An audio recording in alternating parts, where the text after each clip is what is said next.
There comes a moment when silence is louder than any noise you've ever heard.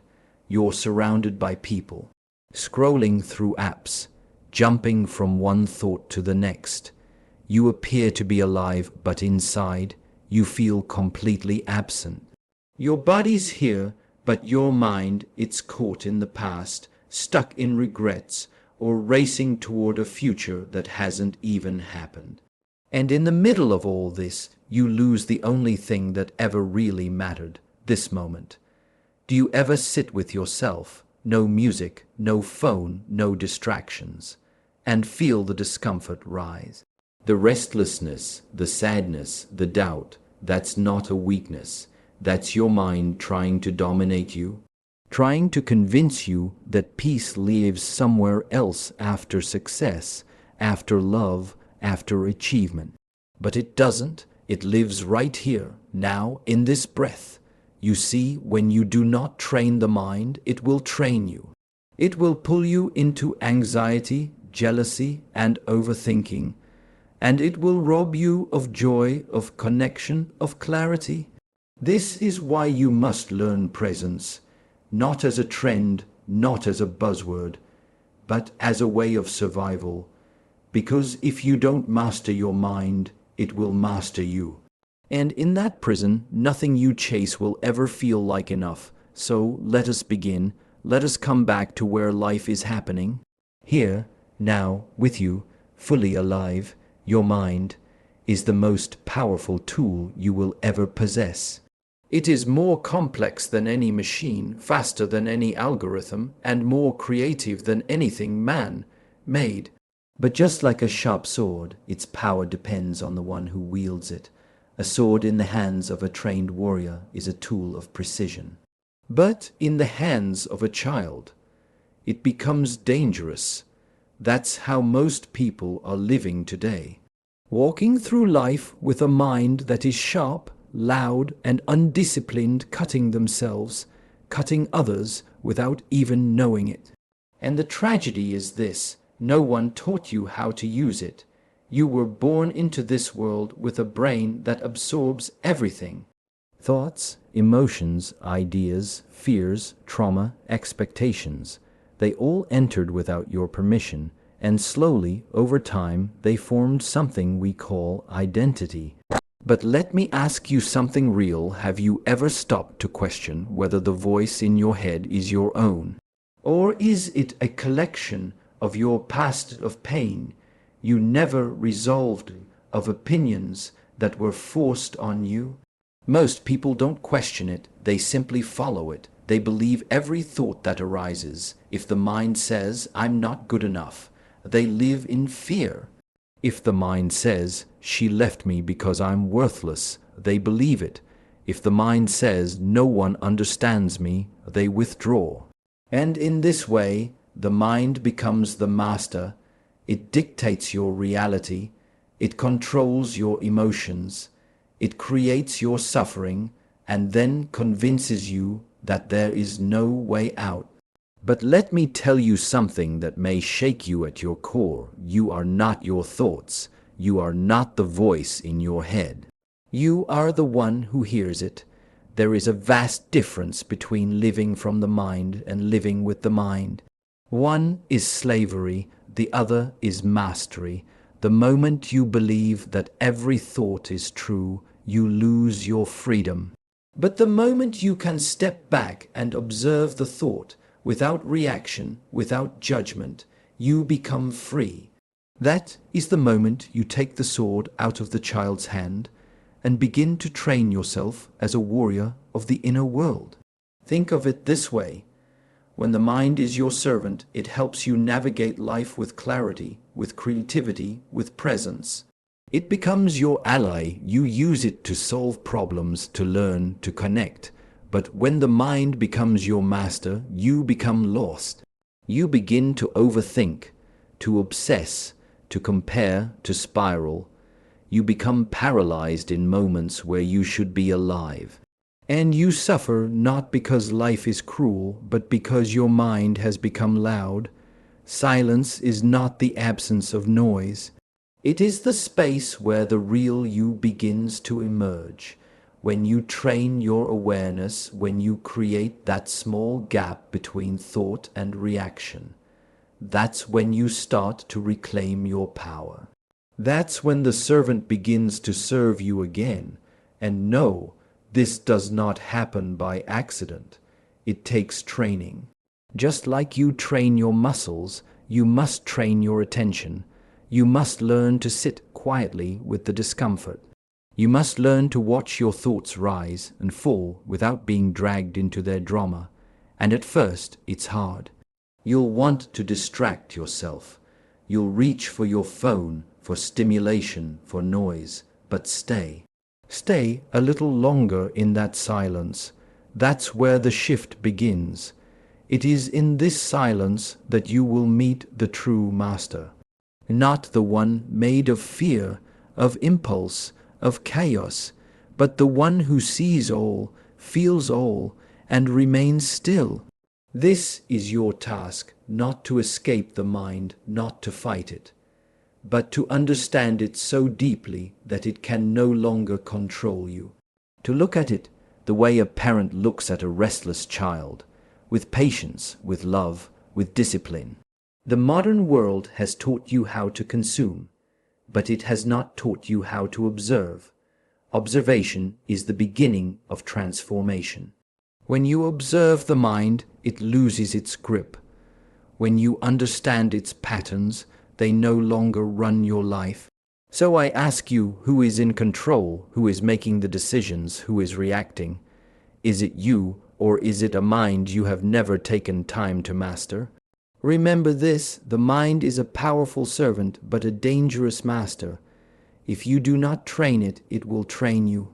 If you do not lead it, it will lead you. And if you do not understand it, you will live your whole life obeying a voice that was never truly yours. But you were born to be free, you were born to be aware, you were born to master your mind. What are you chasing? Success, love, validation, the next goal, the next moment, the next high. We live in a world that teaches us to run. Faster, harder, don't stop, don't breathe, don't feel.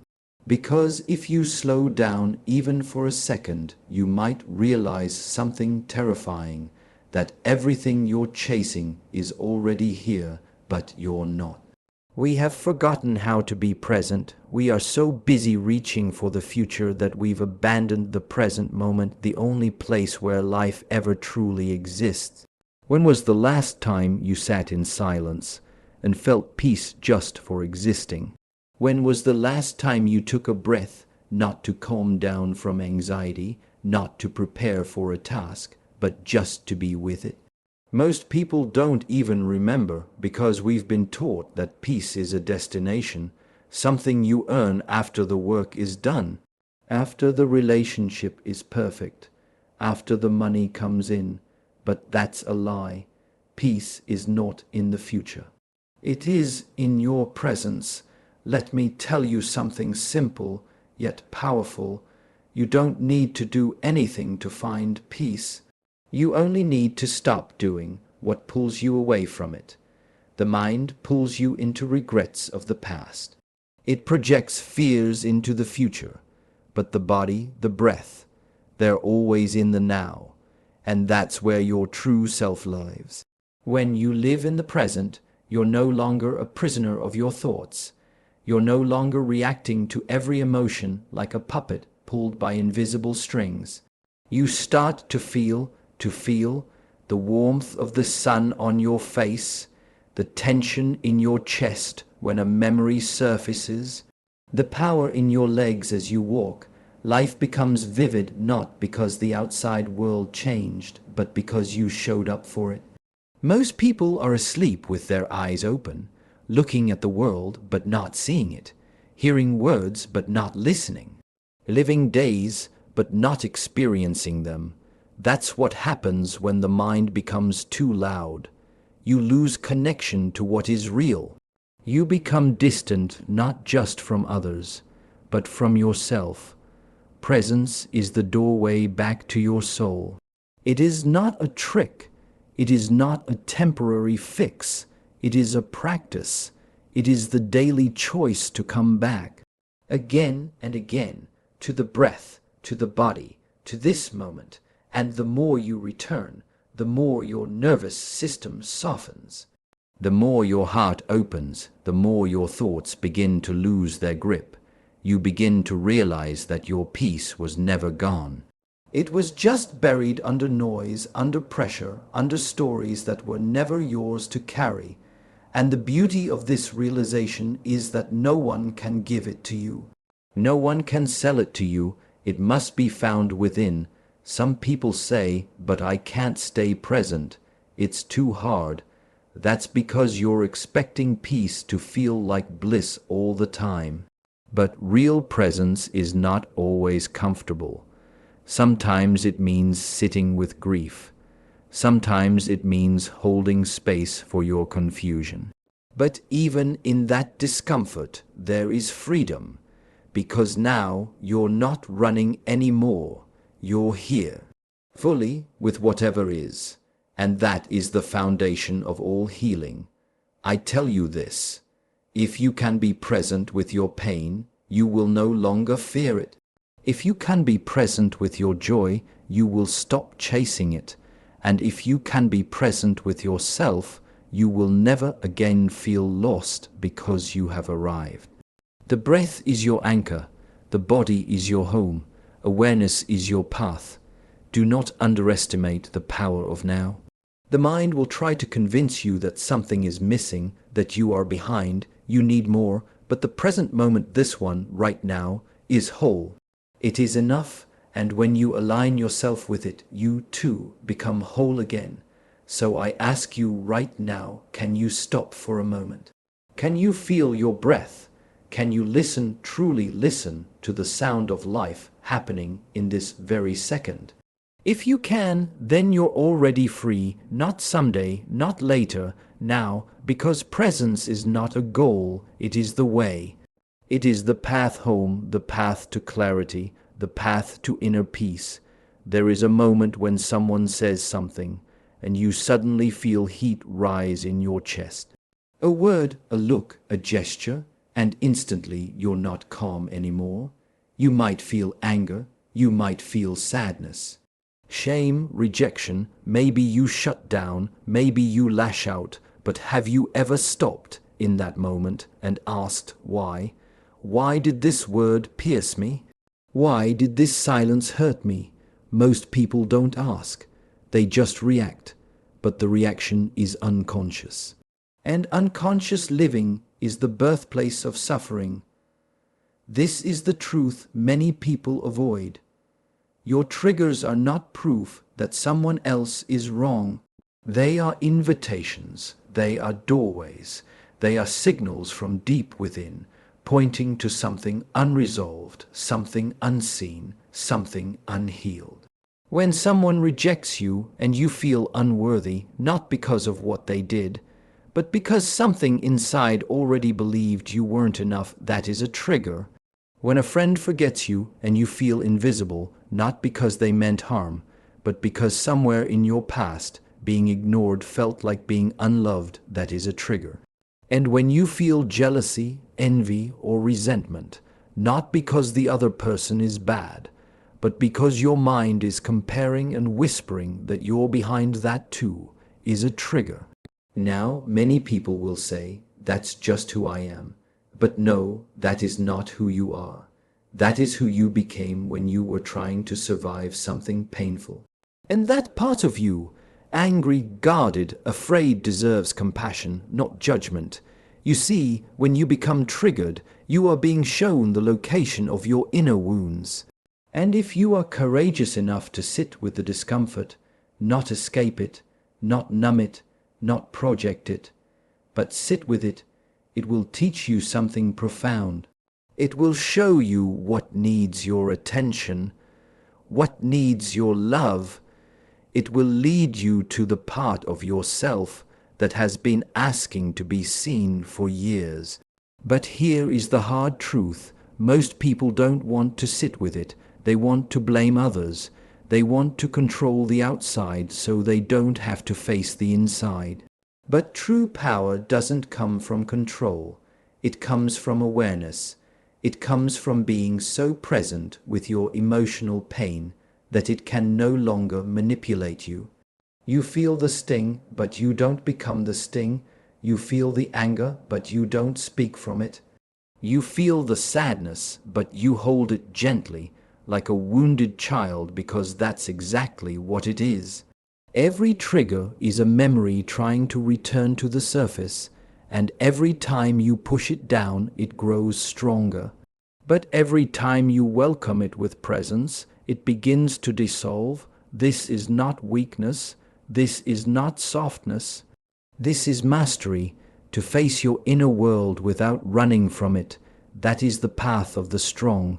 So the next time you feel triggered, pause. Don't react, breathe. Notice where in your body the feeling lives. Put your hand there, feel it, name it. And ask yourself, what is this really about? Not the surface situation, but the emotion underneath. Maybe it's a child who was never heard. Maybe it's a young man who was taught that showing emotion is weakness. Maybe it's a young woman who was made to believe that love must be earned. Whatever it is, that part of you has waited long enough. It doesn't need more punishment. It needs your presence. Healing does not happen by accident. It happens when we stop running from what hurts. And we begin to sit with it and breathe with it and listen. The greatest teachers in your life won't always come with kind voices or gentle hands. Sometimes they come in the form of emotional storms. They shake you, they challenge your ego, they break your illusions. And if you're willing, they grow you. So do not run from your triggers, do not hate them. They are not enemies. They are mirrors, they are lessons. They are the fire that forges emotional wisdom. And if you can walk through that fire not once, but again and again, you will find something extraordinary on the other side. You, the real you, whole, aware, awake, not controlled by pain, not trapped by fear, but deeply anchored in truth. This is the beginning of freedom. The body does not lie. It does not dwell in the past. It does not worry about tomorrow. It does not replay memories or construct imaginary futures. The body is here, always. It breathes now. It walks now. It feels now. But the mind is rarely present. It runs ahead, chasing outcomes. It runs behind, clinging to what is gone. It spins, analyzes, imagines, and fears. And that is why we suffer. Because we try to live life through the mind while ignoring the wisdom of the body. We try to solve emotional pain by thinking harder when in truth, some things can only be felt to be healed. Some things can only be understood in silence, in stillness, in presence. If you want to master your mind, you must begin where life begins, in the body. There's a reason the breath is the starting point of every ancient practice. It is the bridge between the conscious and the unconscious. It is the doorway to the present. When the mind races, the breath becomes shallow. When fear arises, the body tightens. When grief knocks, the chest collapses. But you don't notice these things when you're lost in thought. You miss them, and in missing them, you miss your own life. So many people today are cut off from their bodies. They live in their heads. They numb, they suppress, they overthink, and they wonder why they feel anxious, disconnected, and tired. But let me offer you something simple yet powerful. The next time you feel overwhelmed, don't try to figure it out. Instead, pause. Come back to the breath. Feel your feet on the ground. Place your hand on your heart. Ask, what is happening inside me right now? Not the story. Not the judgment, but the raw, physical sensation. Is your jaw clenched? Are your shoulders tight? Is your stomach in knots? This is where the truth lives, not in the thoughts, but in the sensations, because the body holds everything the mind tries to escape. Every wound, every fear, every unresolved emotion, stored, remembered, waiting to be heard. You see, the mind may lie to you. It may say, "I'm fine," while your body trembles. It may say, "I've moved on," while your chest aches. But the body doesn't pretend. It speaks in the language of feeling, and if you're willing to listen, it will lead you back to presence. This is not a spiritual cliché. It is a biological truth. The nervous system regulates itself through connection, and the first connection must be with yourself. You cannot demand peace from the mind while ignoring the signals of the body. You must move, you must breathe, you must return. Sometimes when the mind is too loud, the best thing you can do is go for a walk. Feel the ground beneath your feet. Let each step become a meditation, not walking to arrive somewhere, but to arrive here, to come back into the body, into sensation, into life.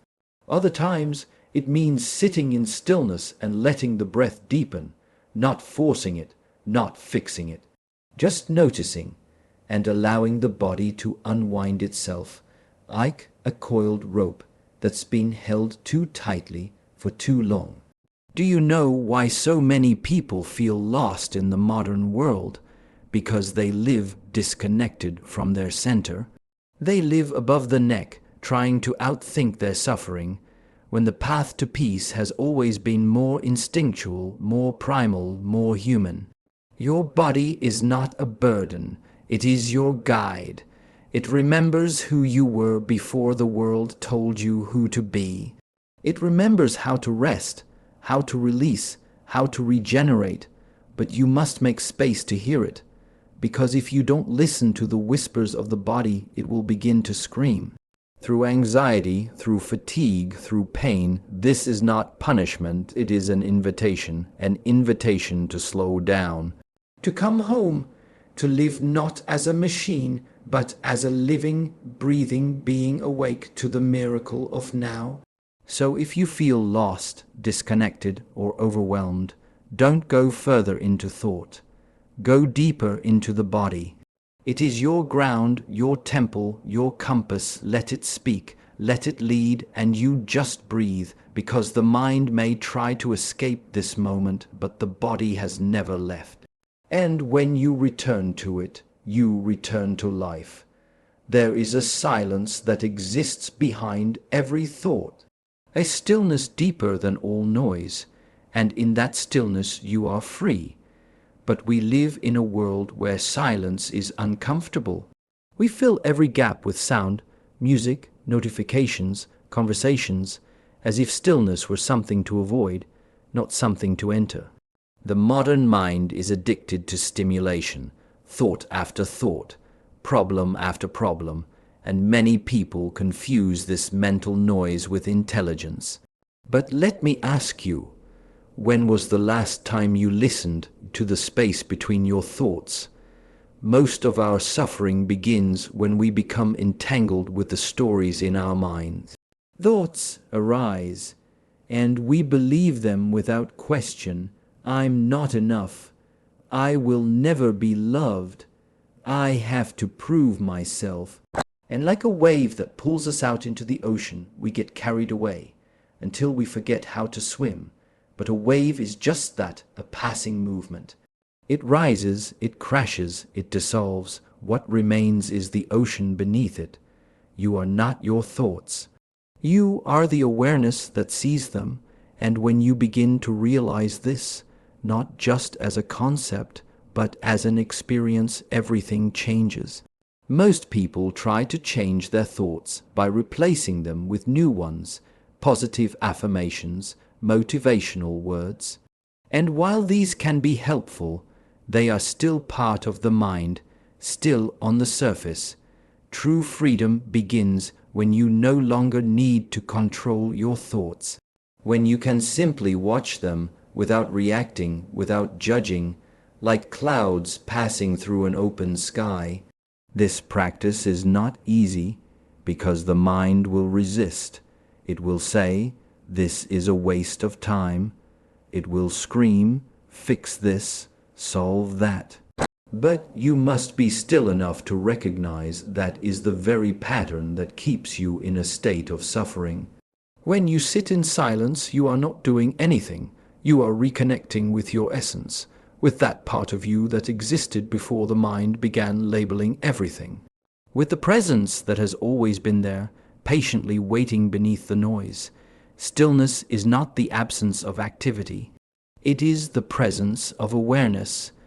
And you don't need a special room or a perfect environment to access it. You only need a moment. Right now, for example, close your eyes, take a breath, feel the inhale, feel the exhale. Notice the space between thoughts. That is stillness. It's subtle. It doesn't shout, but it is powerful. Because in that space, you are not worrying. You are not comparing. You are not chasing. You are simply being. And that being, without needing to become, is one of the most powerful states a human can experience. Detaching from thought doesn't mean ignoring your responsibilities or becoming indifferent. It means you no longer allow thoughts to dominate your sense of self. You see the thought and you let it pass. You feel the emotion and you allow it to rise and fall. You sit in stillness and discover a strength far greater than anything external. Because in that stillness there is no fear, no lack, no need to perform. There is only peace. And peace is not something that comes from outside. It is uncovered, remembered, returned to. You are not broken. You are not behind. You are simply buried under noise. When you return to stillness, you return to truth. So if you want to master your mind, do not fight it. Observe it, watch its patterns, watch how it pulls you toward worry, judgment, and distraction. And then pause, come back, not to a better thought, but to no thought to present, to be, breathe to stillness. Because it is in stillness that your real answers arise. It is in stillness that your wounds begin to heal. It is in stillness that your spirit speaks. Do not fear the silence. It is not empty. It is full of clarity, of wisdom, of truth. And the more time you spend there, the less power your thoughts will have over you. So detach, not with resistance, but with grace, and in doing so reconnect with your deepest self. Presence is not just a practice. It is your natural state. You were born present. As a child, you tasted the world directly, without judgment, without overthinking. You looked, you listened, you felt, you were there fully, but somewhere along the way you left that state. You learned to overanalyze, to worry, to chase. You learned to live more in your head than in your life. And slowly, you began to drift from yourself, from others, from the moment in front of you. But even if the mind has wandered far, the body has stayed here. And within this moment, no matter how painful, no matter how uncertain, it is still possible to return to now, to return to what is real, because everything you are searching for, peace, clarity, strength, love, it already exists here.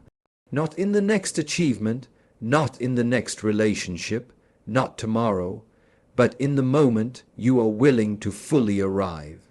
Presence is power because it is the antidote to the disease of overthinking. When you are present, you are no longer lost in stories. You are not imprisoned by the past, nor anxious about the future. You are grounded, you are awake, you are free. But presence is not passive. It's not simply sitting still and waiting for peace to show up. No, it is an active commitment to return, again and again, to the now. You return when the mind pulls you into fear. You return when your thoughts try to make you small. You return when your heart wants to close. And every time you return, you take your power back. Power is not in controlling the world. Power is in mastering your response to it. It is the space between what happens and how you choose to meet it. That space is presence. Have you ever watched a person who is truly present? They don't rush. They don't force. They listen with their full being. Their eyes don't dart around. Their hands move with care. Their energy feels grounded, unshakable. This is not a personality trait. This is a trained way of being, and it's a choice available to all of us. But to step into presence, you must let go of something, the belief that your worth is measured by your productivity, the illusion that more equals better, the distraction addiction. Presence demands simplicity. It requires you to slow down, to breathe, to feel, to trust not the thoughts in your head, but the quiet intelligence in your body. And in doing so, you begin to heal, because so many of your emotional wounds were created by disconnection. From others, from yourself, presence reconnects. It brings you back to your own heart. It softens the tension in your muscles. It quiets the nervous system. It opens the space for self-compassion. When you are present, you don't abandon yourself in moments of pain. You stay, you breathe, you hold yourself with patience, and that is healing. Presence also grounds you in truth. It cuts through the mental noise and helps you see clearly. It tells you this is what's happening, not the story you're spinning, not the fear you're projecting, just this. And in that simplicity, clarity arises. Your next step becomes visible, not 10 steps, just one, and that's all you ever need. Finally, presence guides you. It becomes your compass in a world full of noise. It tells you when something feels off, even if it looks good on paper. It tells you when to speak, when to listen, when to rest, and when to act. This is intuitive intelligence, not based on logic, but on alignment. So if you've been feeling lost, scattered, overwhelmed, don't chase more answers. Don't try to fix everything. Just pause, right here, right now. Feel your breath. Notice your posture. Listen to the sounds around you. This is your life, not the idea of life, not the version on a screen, but this raw, unfiltered moment. And if you can show up for this moment with full presence, you'll begin to reclaim your energy, your confidence, your peace, not all at once, but breath by breath, step by step, presence by presence, because the power you're searching for is not somewhere out there. It's within you, waiting for you to stop and return. So remember, presence is power. It heals your wounds. It grounds your spirit, and it guides you gently, steadily, back home to yourself. So now I ask you, how much longer will you let your mind run the show? How many more moments will you allow to slip away, lost in thought, while life quietly waits for you to arrive? This life, your life, is not happening somewhere far away. It's not waiting for the perfect day, the perfect partner, the perfect version of you. It's happening now, in this breath, in this feeling, in this heartbeat. You are not broken. You are not behind. But you must stop abandoning yourself in the name of progress. You must stop seeking in the external world what has always lived quietly inside you. Presence is not a luxury. It is a necessity. Because if you do not learn to master your mind, it will master you. It will rob you of peace, of joy, of connection. But the moment you choose to return to this body, to this breath, to this moment, everything begins to change. And if this message stirred something inside you, don't keep it to yourself. Share it. There are millions of people out there silently suffering under the weight of their thoughts, drowning in overthinking, desperate for someone to remind them they're not alone. So if this video spoke to your soul, I invite you like the video, comment below what part of the message hit you the deepest, and subscribe because this is just the beginning of your path to self-mastery. Each week, we'll walk deeper together into clarity, into strength, into presence. And if there's someone you care about, a friend, a brother, a sister, someone lost in noise, send this to them. Be the reason they pause today. Be the reason they return to themselves. Because presence is not just a personal practice, it's a gift we offer to the world. Oh, thank you for being here, not just watching, but feeling, listening, awakening. Until next time, stay grounded, stay aware, and above all, stay present.